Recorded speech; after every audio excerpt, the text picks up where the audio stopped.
Thank you, everybody, for joining us again on another episode of the Inspire Health podcast.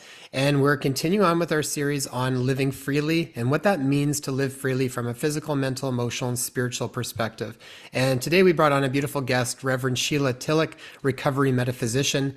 Sheila's trained in a number of different healing modalities, such as integrated energy therapy, heart math, Reiki, spiritual counseling. She's also a certified hospice and palliative caregiver, an ordained metaphysical minister, and an experienced metaphysical practitioner, which we will dive into shortly. In February of 2020, Sheila was called on by the Galactic Star Mothers to transmit messages of unconditional love and direction to those who seek answers. As a Galactic Grandmother, she can help you receive emotional healing and solutions, allowing you to live your divine purpose, calling on the nourishment of Mother Earth's energy and the wisdom of your galactic lineage. Sheila, welcome to the show. It's a pleasure to have you here. Oh, my goodness. Thank you so much, Jason and Tia, for having me here. I'm so excited to be here tonight.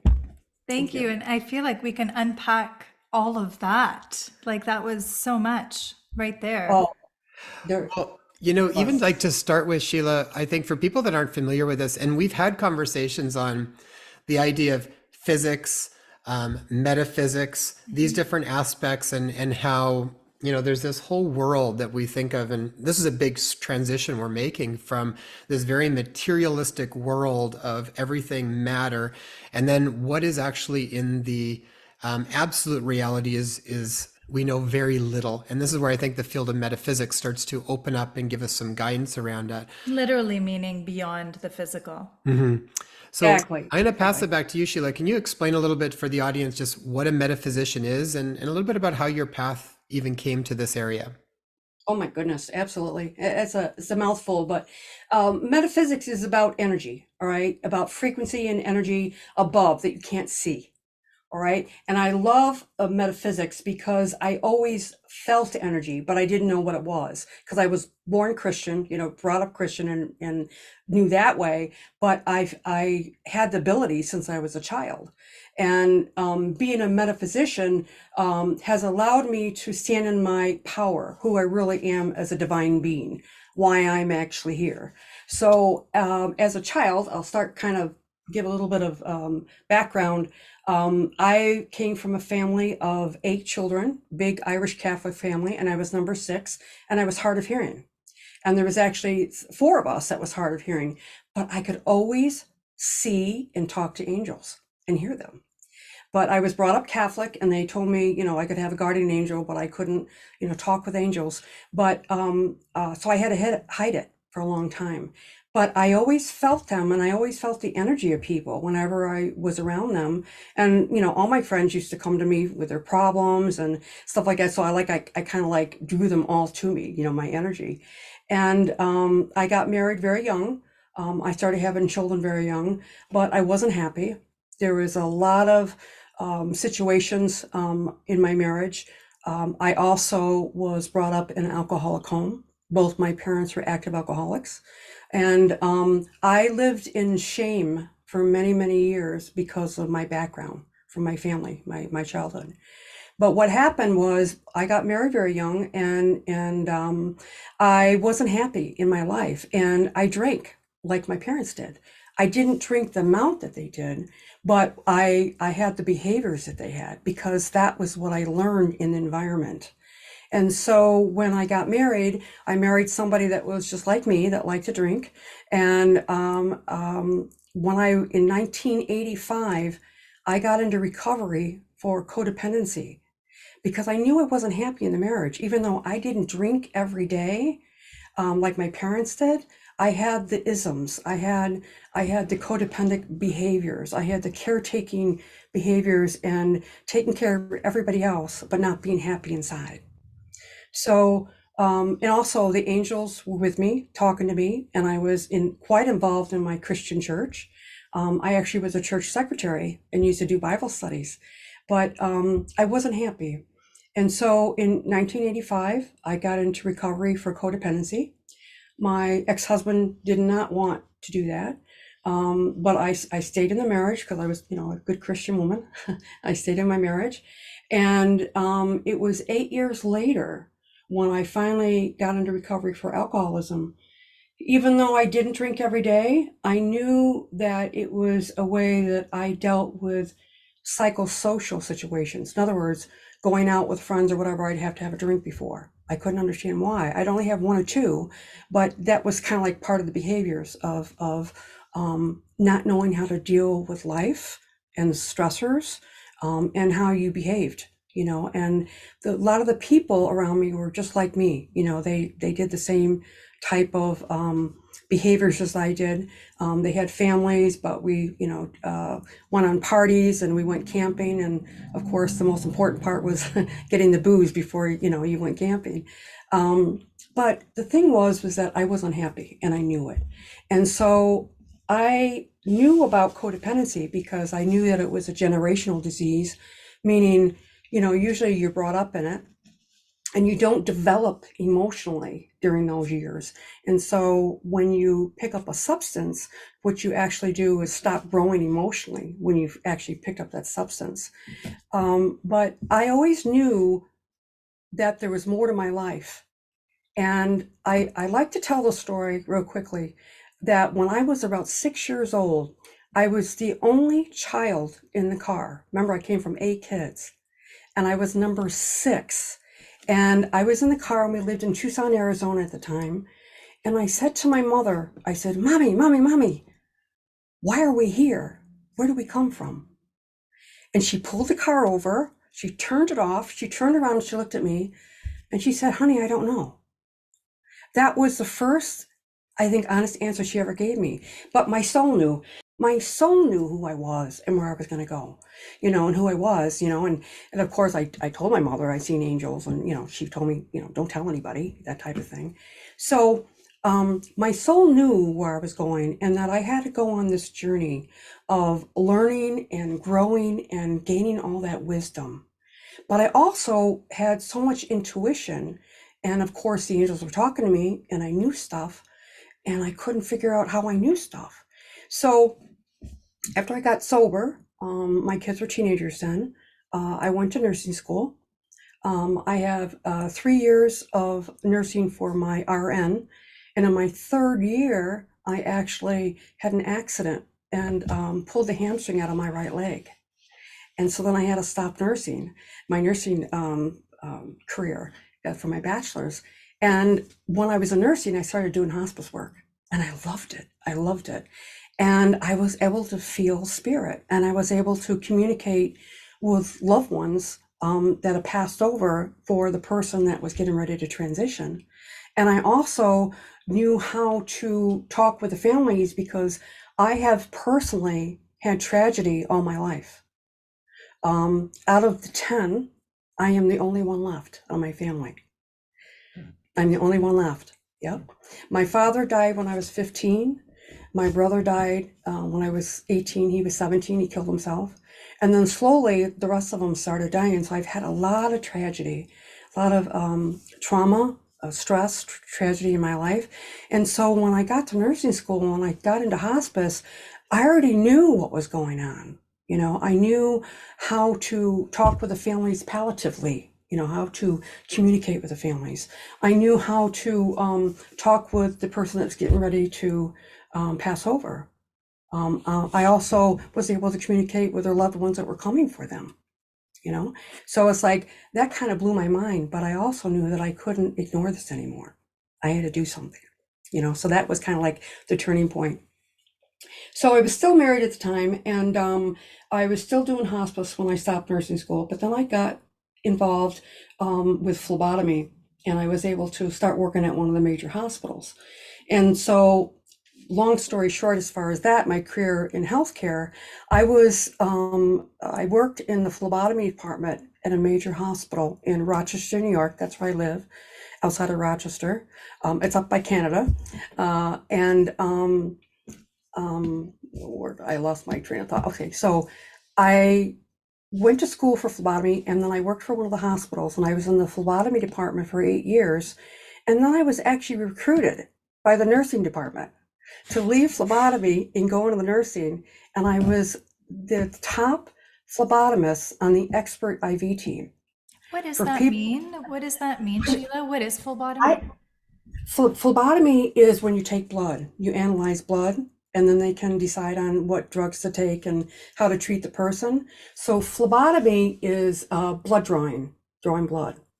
And so I was in the phlebotomy department for 8 years, and then I was actually recruited by the nursing department to come onto their expert IV team because I was so good at it, and to teach others and to get very difficult blood draw, and for people that were very sick and had ports and cancers and a whole bunch of different things.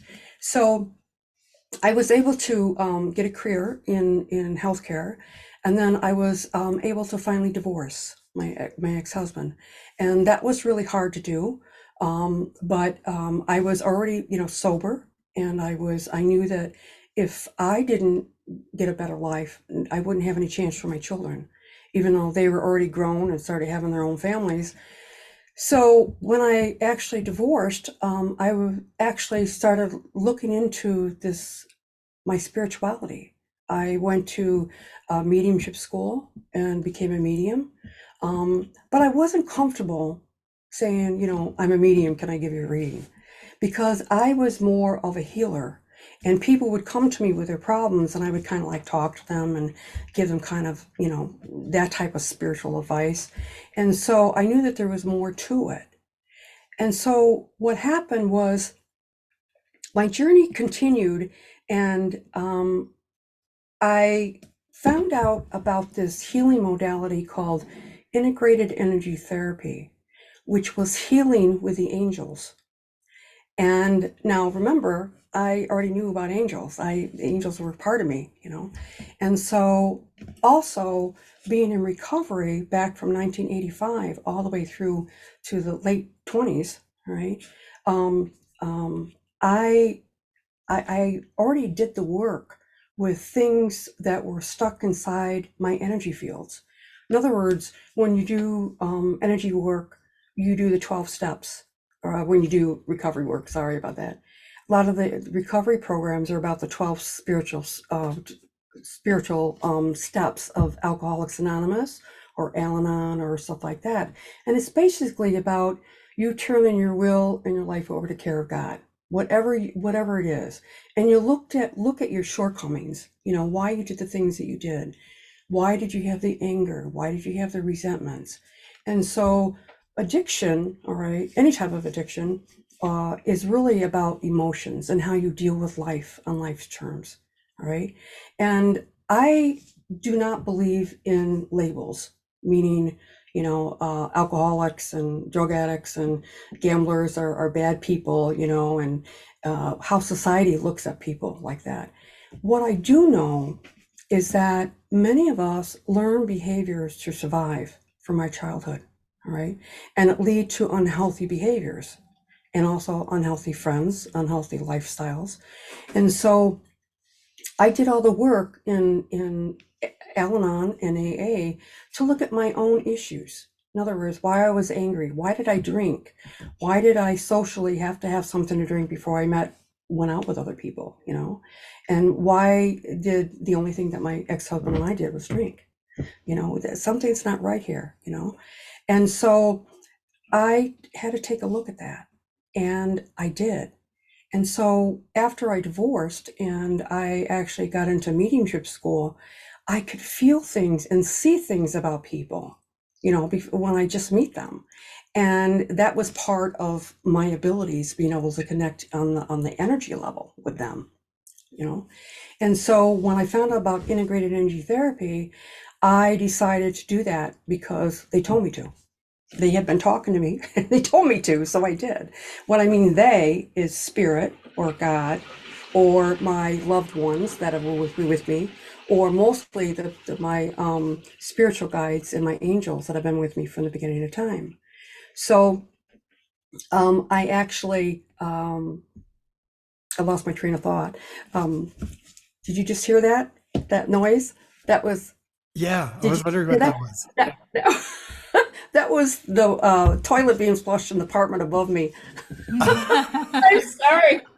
No, I that's should have said okay. that before. It's so normal. I could have gone up and asked them not to flush the toilet for a couple hours. If it's okay, I would love to actually ask you, Sheila, So I think you touched on it a little bit, but if you can even clarify it a little bit more, Yeah, as absolutely. far as your spiritual connection before and after the drinking, and you mentioned that, you know, even though you didn't drink every day, you realized that there was the addiction, there was the need to do that before engaging with life, and that's how you basically knew there was an addiction. I ask that because I feel like we all need to be reminded as to something that has been socially acceptable for us to do within all society, especially in the Western world, of like having that glass of wine or having that bottle of wine, or you know, especially during COVID, what we realized very clearly is that even though all the businesses were shut down, the liquor store as remained open, and And out here, the cannabis shops, the which are all cannabis over the shops place. were thriving at that time as well. And I know from my own background coming from the Middle East, when the regime changed in 1979, around the time that I was born, there was just a great distribution nationwide of opium throughout Iran. And I recognized very clearly when COVID first came that, oh, so there's this is remaining open in order to sedate the population and not really have them clear-headed and clear-minded of what is actually going to unravel this next little bit. And I knew that intuitively, but I wonder if you can even speak of your own intimate experience of how your connection to spirit changed from before to after clearing out your system. Oh, absolutely. I knew it was a crutch, and I knew it wasn't healthy for me, and I knew that that's not what I wanted to do for my life. I did not ever want to be like my parents. That was the main thing. And that's why I lived in shame for many years of my childhood, and that I was in denial for so many years because I did not drink like them. But I knew spiritually that I needed to do something about me. I needed to take care of me, because if I didn't take care of me, my children did not have a chance at all. And I had two boys and a daughter. And so I got sober for my children. They were the catalyst. You know, the marriage was over. The marriage was over many years after we got married. But the actual my children is why I stayed so long, because I worried about them, and I did not have any way of getting out of it. And a lot of people don't understand that. But during those days, you know, the way I was brought up, we got married very young, very early. You know, I didn't have an education. I had no way of supporting myself. So I stayed in the relationship because I had no other choice, you know, and also my own insecurities. I was too insecure. And so when I got into recovery, I had to take a look at all that. I had to take responsibility for myself. And I really had to decide on what did I want out of my life, and what was I doing that wasn't healthy, you know? And so recovery helped me really put the pieces together and decide on what I wanted to do for my life. The same with going back to school. I always wanted to go to nursing school. I always wanted to be a nurse midwife. But when my father died when I was 15, I gave up that dream. I gave up that dream. And so I started drinking very young after he died, and I continued drinking, hiding, sneaky drinking. I didn't openly drink openly like a lot of people did, but that's how I medicated to deal with the stressors in my life. Right. So I knew that it was wrong, and I knew that I needed to change. So when I got into recovery, that's what I started to do. And that's when I was able to listen, you know, get out of my fear and follow through and have the courage and the strength to stand up for myself and say, I need to change. I need to do something different. And so, as a recovery metaphysician now, what I do is help people get unstuck. I was unstuck in my relationship. You know, I was unstuck in my life. I was stuck and I didn't know how to get out of it. So recovery was a way. Mhm. Yeah, Sheila, I think one of the things that's really that comes up over and over again with this process is really starting to do that self-inquiry when these sensations come up, and it's like, I think it's fine to engage in all sorts of different things as long as you kind of know where you are and what your relationship with those things are like. And this could be anything, whether that was alcohol or drugs or sugar or texting or Shopping. email or shopping. I mean, you name it, it doesn't make any difference. But I think we unconsciously, in many ways, are addicted to all sorts of things, and we use them as sort of a way to just avoid sensation, feeling what's there. And what usually to me is the antidote for that is when you can catch when that restless energy starts to come up. It's like, okay, well, what if you can't do that thing? Well, this is kind of the gift of the times, isn't it? The gift or the curse of the times. It totally Where is. it's like lots of people can't even afford to go shopping or entertainment or Yeah. all these things that we used to indulge in because it's just not financially feasible Yeah. So or it's like available. you end up coming face to face with this energy. I always think of it, it's like this restless energy that you're just trying to stay one step ahead of. And Hmm. if you actually, sometimes it's scary. Sometimes it almost feels like if you can't do that thing, this wave is going to overtake you and it's going to be all smothering. And I feel like there's an aspect where right now it's like even in little ones, and a lot of times people might say, "Oh, I'm not addicted to anything." It's like, well, see what happens. I mean, right now it's like even See just what with happens digital when you stuff, take the just coffee out. yeah, coffee or sugar for foods, but even like texting or emails or any of that stuff, it's like if you can see what sensation comes up in your body, if you can't do that, that's my tell. It's like if I'm, how many things do I do because my emotions for certain things are coming up and I'm not comfortable with it, so I'm just trying to bring it back down. But then that opens up a space for the self-inquiry around, okay, well, why am I feeling like that? What is that? And you can almost go through the process where you start to really get to know who you really are and why you do certain things. And I feel like as soon as that awareness starts to blossom, that infuses everything. You start to then become aware, and you start to then, it's like the power comes back into your hands to choose something different. You had mentioned earlier when you were talking about metaphysics, and you said that that basically helped to stand in your power as a divine being. I think that's really beautiful. And when we're talking about this concept of living freely, to me, if we're living by our reactions and these past patterns that keep us in these addictive loops, we're not really living freely. We're living a lot of times on autopilot.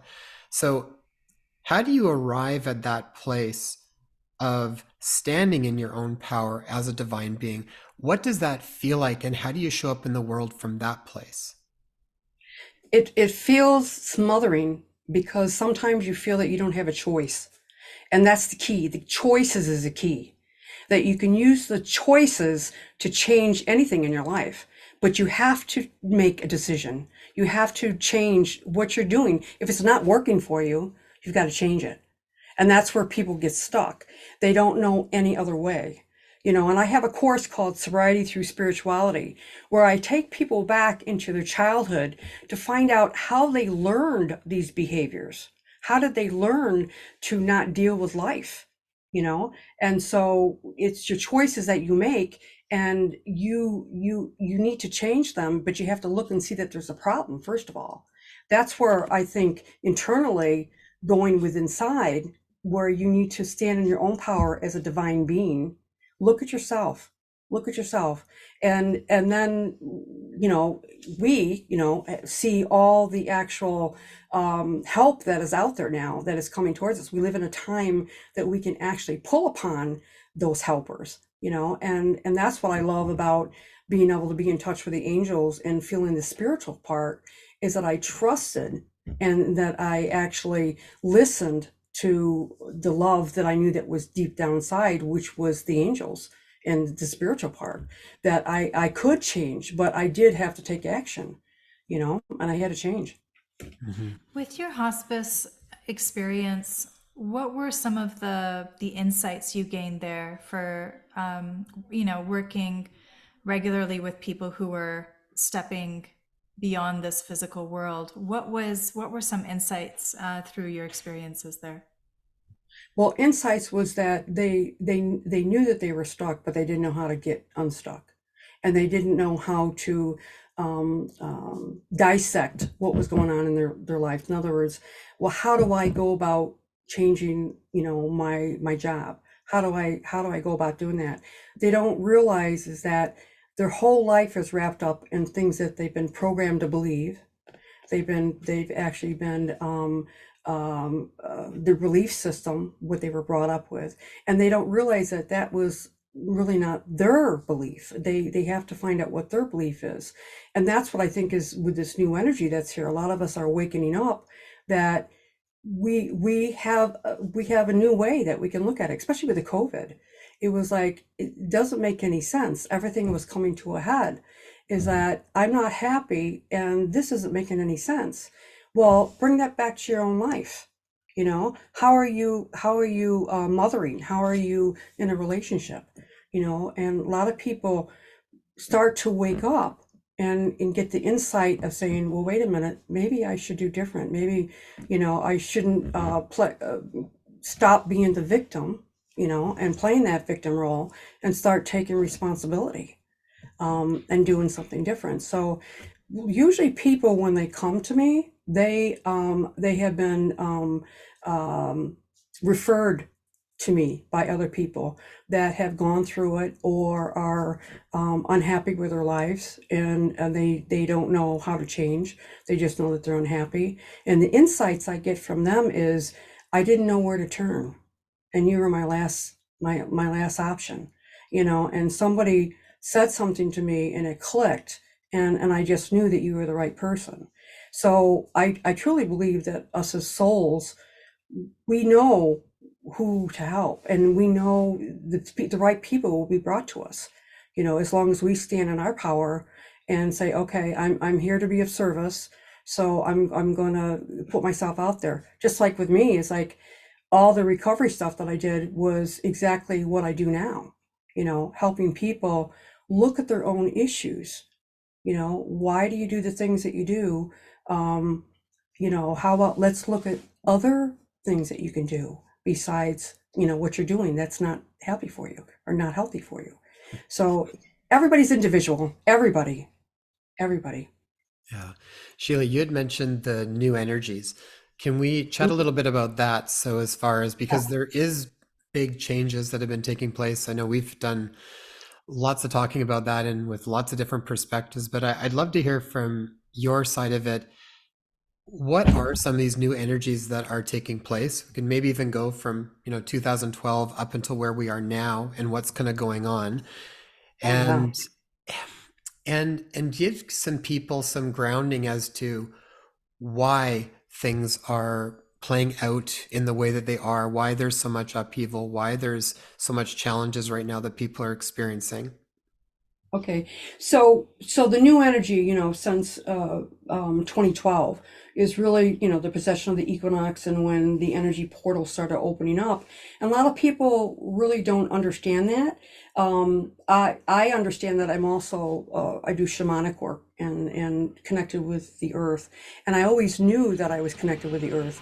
And what has happened is, like, a lot of people are going back to their childhood stuff, things that really made them happy.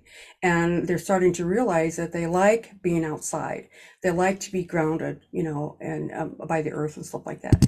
And since 2012, many of our souls are starting to waken up. And when I say souls, I'm talking about who we are as divine beings. Why are we here? Just like my soul knew that I was going to do what I was going to do. I was here to help others, but also my role as a galactic grandmother and a recovery metaphysician is to help people stand in the wisdom of their soul, to be able to connect with the energy of their soul. In other words, go within, and when I got into recovery work, when it was a spiritual program, I was very religious. And some of the old timers really brought me back to, this is a spiritual program. To understand, you need to go inside. You need to take a look at yourself deep down inside. And most of it is your emotions, how you deal with life. So it's a lot of us have starting to awaken, and there's no coincidence that we are born during this time, to be able to allow this, to be able to connect with our souls, and that's what I love about the energy, is that if you trust and you go within, you find that you have the power. Nothing changes if nothing changes. And the power is who you are as a divine being. And that divineness has really opened up more and more and more, and more people are starting to relate to the frequencies, just like, with the full moon that just was here a couple days ago, and also the solar eclipse that's coming through, and how the weather is changing, everything's changing, the energy is changing, the whole world is changing, and it has to do with the energy of the earth and the actual consciousness part of the earth. So when we're talking about energy, we're talking about consciousness, the way we think, the way we act, and I'm all about being positive and not being in the negative, and showing people that your process of what you think is what's going to happen. So if you live in negativity, that's what you're going to get back.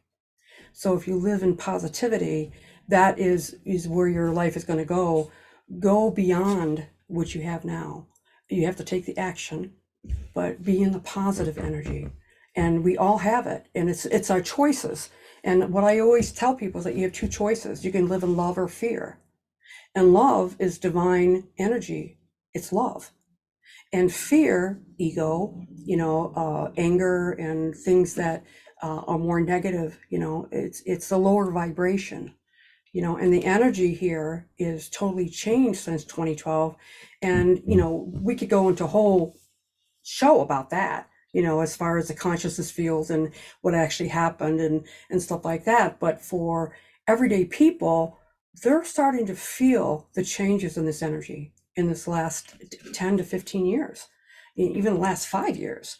And that is because the energy has changed, the energy field has changed, and it is affecting our physical DNA, our physical bodies, and our emotional and mental and spiritual bodies. Yeah. Sheila, one thing around that too, I remember we had a conversation a while ago, and one of the questions that came up, or one of the questions that they had asked was, people are so angry right now, and they were trying to wonder, why are people so angry? And I was like, well, even if you look at stages of consciousness, even if you look at Dr. Hawkins' scale of consciousness, it's like, to me, none of these emotions are good or bad. Some of them are more helpful because you're in a more powerful field to create change in your world. But I also think, like, if a lot of and especially through the last several years, I think a lot of people got pushed like right down, really deep into fear, into apathy, depression. So to me, it's like anger is actually a much more powerful field. And I think it's a natural progression sometimes that people move through these things. You can get enough angry people, they can change the world. You just have to be careful that it doesn't turn into hatred and violence and whatnot. So there's a place for all of these things. I kind of feel right now there's a lot of anger that's probably coming up because it's the next phase past fear. And that's actually what's giving them some volition to maybe act and to set boundaries and to do whatever. And then as we continually move, you eventually then I think move to even higher states of consciousness where that doesn't necessarily sit. But I feel like a lot of this stuff is a natural consequence, and it depends on where we are and what's kind of being required. I think the key thing with any of it is like, if then we end up staying in cycles of old patterns that keep us hooked, or we ruminate and lament on things, that then doesn't become helpful. But if we have an organic experience that surfaces, it's like, use that as information, allow it to kind of move you forward, and then see what the next step organically takes place. How I think of it is like being a charge to similar to how just even within nature, when that same charge perhaps can even be witnessed when we see a major storm coming through, or like tsunami, or major weather changes and shifts. I feel like just as we're able to observe that within the organic nature before us, we're able to feel that within us, and it's all just a catalyst and information coming in and through us for like, okay, time for change, time for shifts. Mm-hmm. Well, I remember We would do course with, I don't know if you've ever heard of Pema Chodron, but she was a Buddhist nun. Has written She a lot is. of, she's a Buddhist nun, has done a lot of beautiful books. And she would talk about with sensation, because I think all of it still comes back to, can you stay with whatever is there? And Yeah. in the sensation, it was like, if you can stay long enough, it organically moves. If you don't add anything to it, like they talk about an ember that you just allow to kind of burn out. It's like, if you can stay with whatever it is that's coming up without adding the whole storyline to it, it naturally evolves into this openness, awareness, and warmth. It transitions into something else. So sometimes I think people get a little bit caught with like, oh, because it's like, oh, I shouldn't be feeling this. I need to be feeling this. And then it creates like shame on them and they don't think they're doing a good job. And it's like, it really just allow it to be an organic process. And then I think eventually you just find you're not hovering all of that stuff as much. Yeah, that's the IET that I do. That's the issues in the tissues. That is Yeah. the shoulda, wouldas, and couldas, the shame and the anger and the resentment and why. Yeah, exactly. Exactly. Yeah. Yeah. Can you share a little bit about the Lemurian Sisterhood and the Galactic family, the Grandma. Galactic Grandmother, that role that sort of came in for you? Can you share a little bit around that as far as Oh, what the Lemurian Sisterhood? We've done some conversations with Monica and Dr. Amber Wolf around that, but I think for people that haven't heard those episodes, this would be really helpful to hear and why that is timely for now. oh yeah, absolutely. Well, for me, when I came to the Cryon, no Cryon and the team and got involved in the Lemurian Sisterhood, I was already a healer. So I was already on this path as far as the new energy and knowing how it worked. And also the integrated energy therapy that I do has to do with the 12 spiritual strands of the DNA.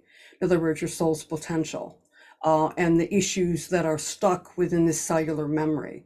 So when I came to the Cryon team, I was already awakened, and I knew the Lemurian Sisterhood was for me. Like when in 2016, when Cryon had a channel that he said that many women around the world are going to be connected together in this sisterhood. I knew I was going to be one of them. I didn't know how, but I knew. And so when I became part of the sisterhood, I knew it was part of my remembering my Akash, my lifetime as a divine being, and that where I learned this from, and I knew it was always galactic. I always knew that.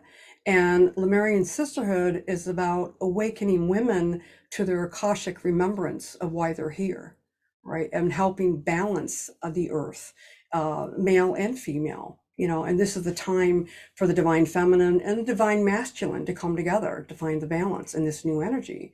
So my time with the sisterhood was wonderful because it allowed me to stand in my power.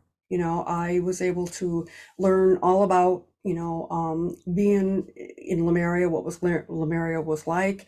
And of course, Monica Morani, wrote the book along with Dr. Amber Wolf about ancient women from modern times of what was it like in Lemuria and why are we starting to remember all this. And so my time with the sisterhood, with my own sacred circles, was my own development. And I was already channeling when I was doing my classes. When I do the integrated energy therapy, I'm a teacher and I'm a trainer, and I train the masters.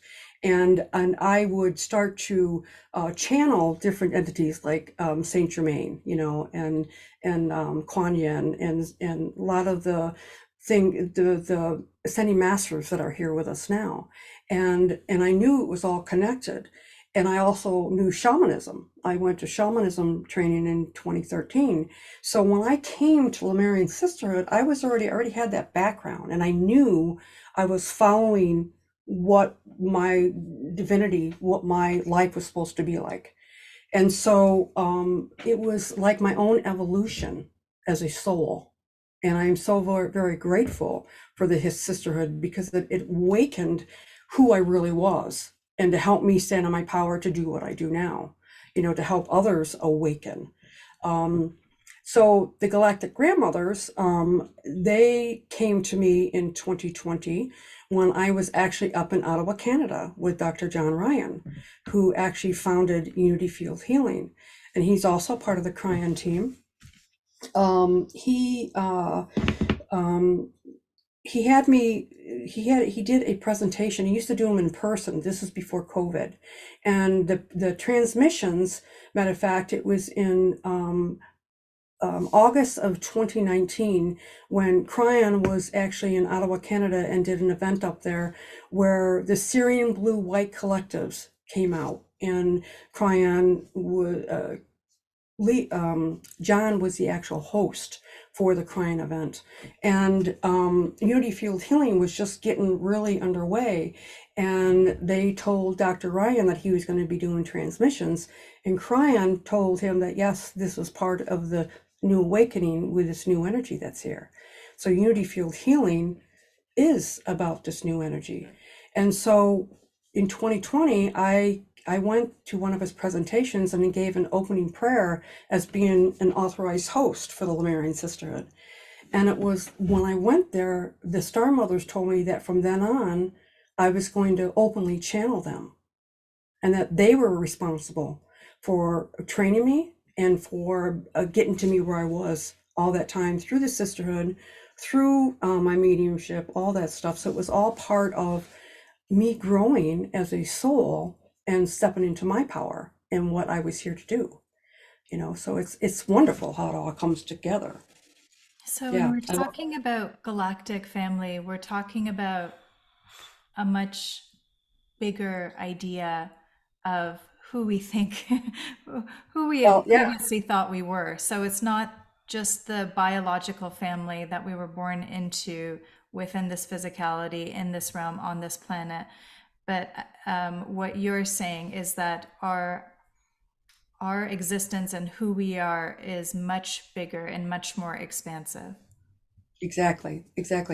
And our power is within our 24th chromosome, which is multidimensional. We can't see, but it is coming out.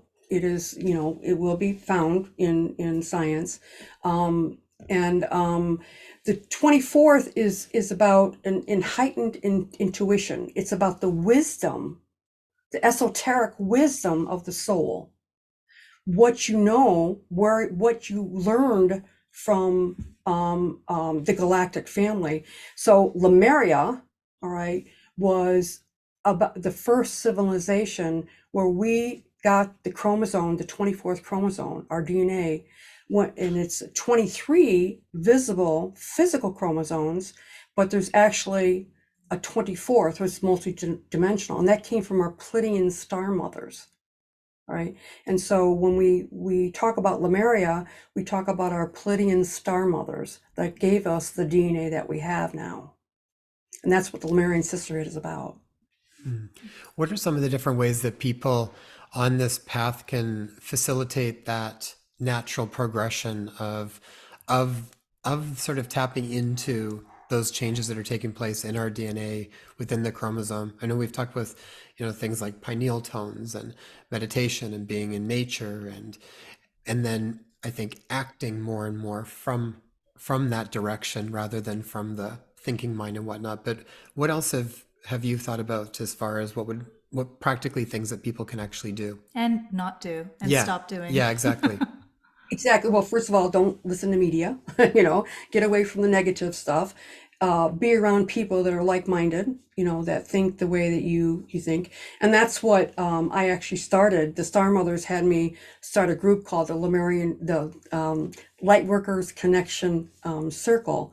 And that started in April of 2020. And I have a group of lightworkers or old souls or whatever you want to call, who get together and we support one another. But what I try to say to people is to get away from the negativity. Turn off the news. Go within, sit in quiet. And I have a technique that I called sit in the presence. All right. It's called SIP. Sit in presence. For 3 minutes, you just get very, very quiet. A lot of people say, well, I've been told I need to meditate. Well, yes, you can meditate, and it's going to open up the pineal gland and open up your consciousness field. Absolutely. The same with heart math, where you connect your heart with your brain. And I also a heart math coach. But why I try to teach people to sit in the presence is to just be quiet, just to get quiet and allow spirit to come and talk to you and listen, just listen. And a lot of people, it's very hard for them to do that because they're so active. They have to be active. And I say, it's like, you have so many helpers out there that can help you. But first you have to give permission. You have to do the work. You have to take action. That's what I always say. You need to make choices and take action, but sometimes it's easier than you think. It just get quiet for 3 minutes, just take some nice deep breaths so that you open up the relaxation mode in your brain and just relax yourself and you can ask, what do I need to know today? Who do I need to see? How do I do certain things? Ask questions and then listen. Get very, very quiet. And of course, listen to more motivational teachers, you need to take action. You need to take action. I think that sitting in stillness or sitting in presence is incredibly important right now. And we bring this even to our kids Yeah. who are quite little. 2 of them are 6 and 7, and we've started doing that from 2 years ago. Yeah, they're used to finding their sit spot, and then they just sit, and usually it's in nature somewhere. They'll find their tree or whatever it might be, and everybody just sits. And and sometimes when you're not used to doing that, sitting in stillness or silence can be deafening. But if you practice it, eventually I find you really long for it. I find like you really, there's sometimes, like, we were just the other day, we were just literally across the street in the forest area, and we kind of found a little clearing, and we were with the kids, and we sat there and did nothing. We just sat there. Our cat came with us and was wandering around, and the girls didn't even want to leave.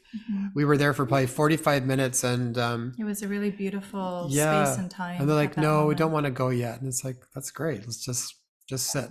And then you have time where you'd be in stillness and time where we just be sort of hanging out, enjoying this space. And pets are great too, by the way. Like, if you ever have trouble, just you're antsy and you don't know how to settle in and you don't know how to be still, being out in nature is super helpful, because there's also these natural geometric patterns. There are these sounds. You're soaking into this vibration that is actually allowing you to settle in and settle in a deeper way and connect to the earth. And as the earth is going through changes, that will actually assist you in being able to get to that settled spot. But also, like, petting animals, whether it's a cat or a dog or a rabbit, like, this is helpful for yourself and if you're a family, if you have children, super helpful with children as well. It helps to regulate the body. Well, and such a good way to even start the process of sitting in stillness, where you can just, like, cuddle your cat or bunny or something. And they purr and they wag their tail, and that in itself is like their level of consciousness is, beyond 500, which is the level of love. So even with their presence at that time, it's helping you to. So I think of it, how I picture it, is almost like a tuning fork. We've heard from Cryon, we've heard from Oracle Girl that our Earth, our planet Earth, is literally going through a different part of the sky, is moving through a different part of the sky. And so what we're actually getting inundated by is very different from what we were exposed to 20, 30, 50 years ago. So literally, we are going through physical changes. Not only the earth, but our physical body is going through changes.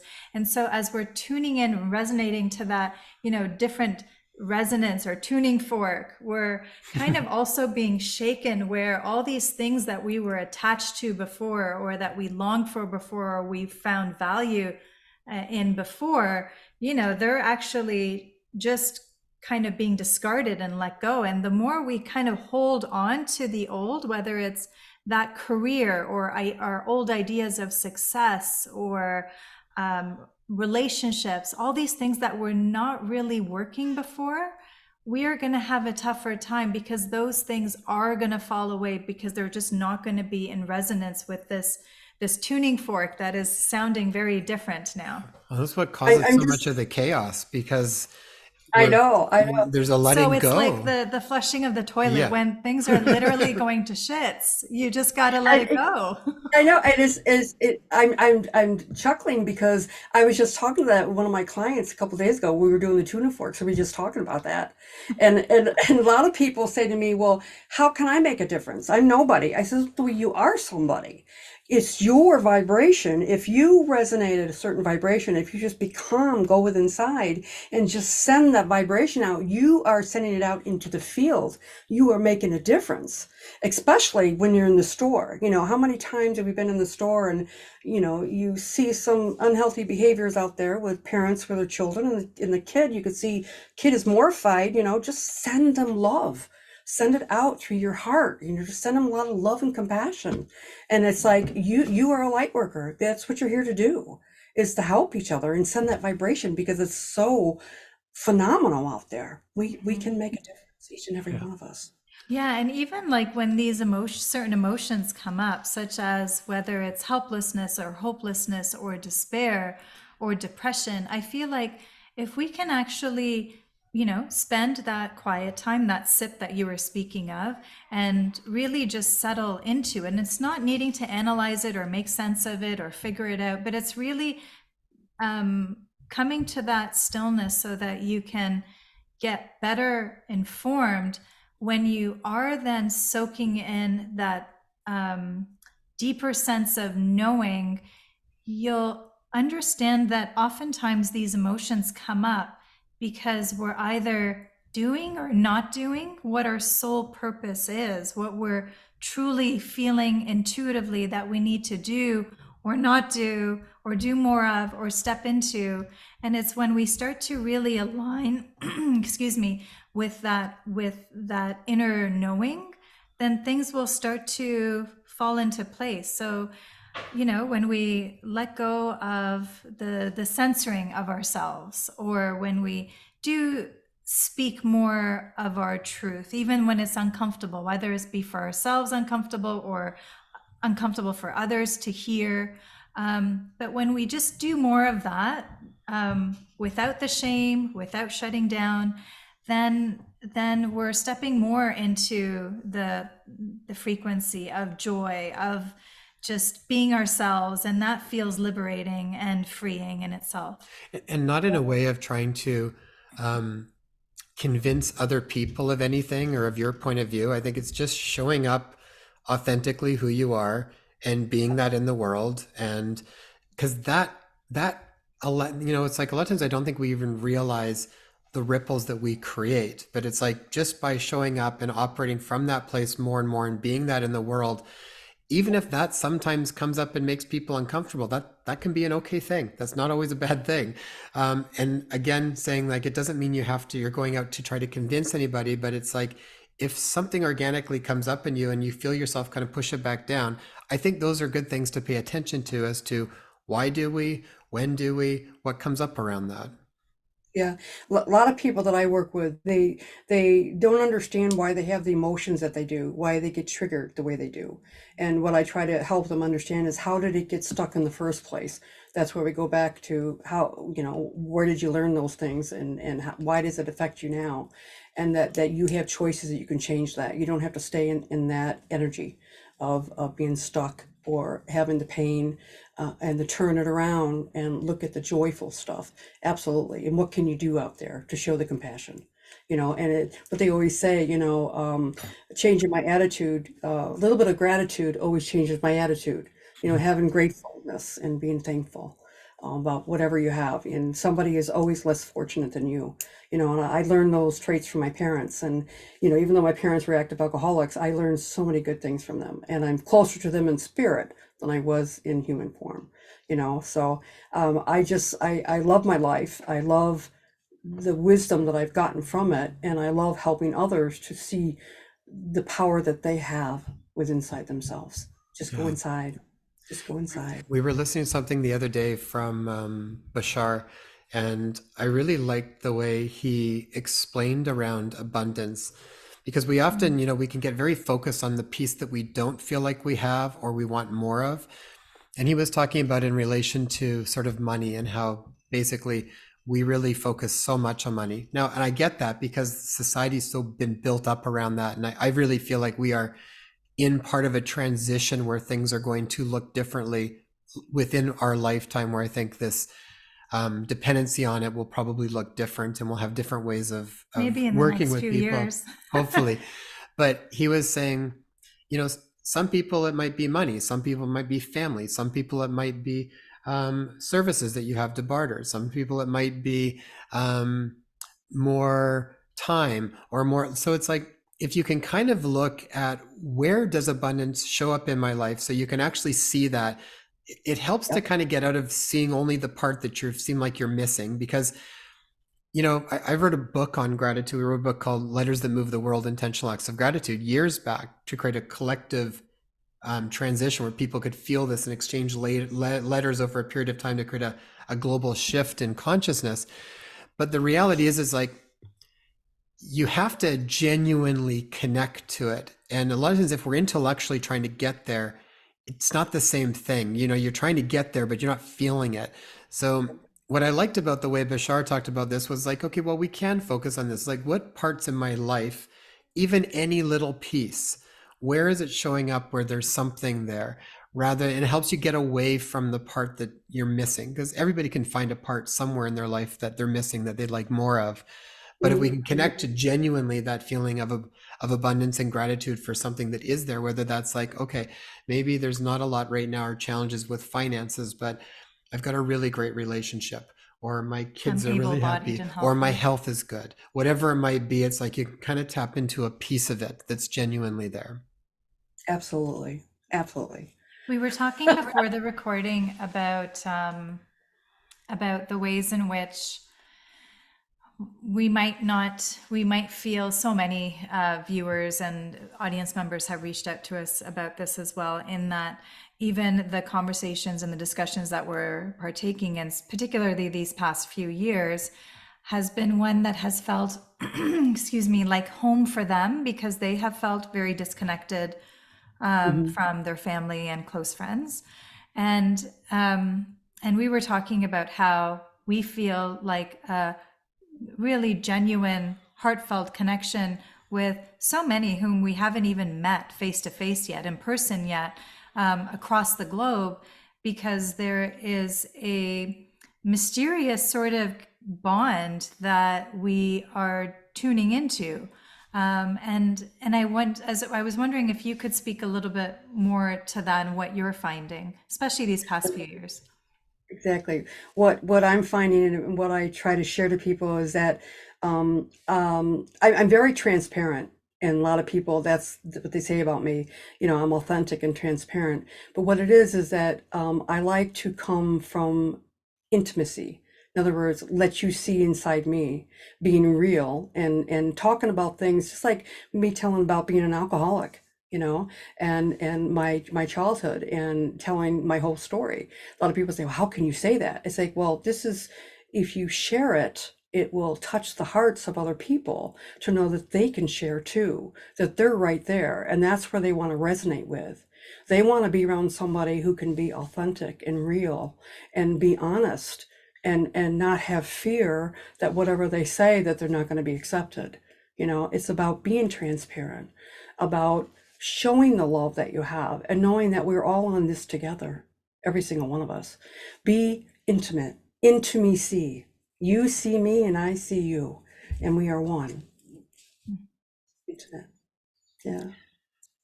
Sheila, as we're coming close to the end here, do you have any final words for the audience in regards to living freely, the whole concept of this series that we're doing, as far as what are some of the most important things they can do to really start to embody that feeling and be able to bring more of them into the world? And what sort of, even if you can even tap into the, what kind of climate are we moving into where that idea of living freely is going to be even more instrumental in how we navigate our lives? Oh, it's getting so important for each and every one of us to realize that we are going through a transition, but we are going to survive. We are going on the other side. And this is all part of the process. You know, as they say, the system has to get broken first before it can get better. But this is what we're doing. We're evolving. We're getting better as humanity, and we are thriving. And the key for me and what I try to teach is go within. You have the power within.